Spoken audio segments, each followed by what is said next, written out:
আরে বাহ, সকাল সকাল রাস্তায় 500 টাকার নোট। যার পড়েছে ভগবান করুক তার যেন আরো পড়তে থাকে। এই ওয়েটার, কোথায় রে তুই? আধ ঘন্টা হয়ে গেল, অর্ডারটা নিবি কিনা? জলদি আয়।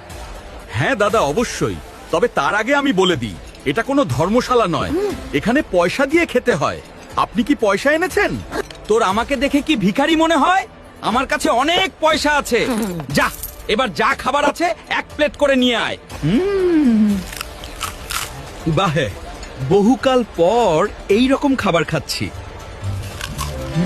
বাহ, হেভি খেয়েছি। দাদা, আপনার বিলটা। আপনার বিল হয়েছে 2450 টাকা। আরে, এত টাকা বিল হয়ে গেল। আমার কাছে তো মাত্র 500 টাকা আছে। একটা কিছু বুদ্ধি খাটাতে হবে।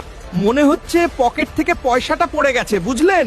আমি না হয় বাড়ি থেকে এনে দিচ্ছি, আপনি দাঁড়ান। স্যার, ওই ভিখারি লোকটা রাক্ষসের মতো সব খেয়ে নিয়েছে। এখন বিল দেওয়ার সময় বলছে পকেট থেকে নাকি পয়সা পড়ে গেছে। ও নির্ঘাত পয়সা দিতে চাইছে না। স্যার, পুলিশ স্টেশন, আপনারা জলদি আসুন। এখানে একজন প্রতারক ধরা পড়েছে যে খাবার খেয়ে পয়সা দিচ্ছে না। এর পরের বার বিনা পয়সায় খেতে এলে না, চাটনিতে চুবিয়ে রাখবো তোকে। নিয়ে যাও একে। স্যার, এবারের মতো ছেড়ে দিন, আর কখনোই ভুল হবে না। এই সামান্য চা খাওয়ার জন্য রাখুন স্যার।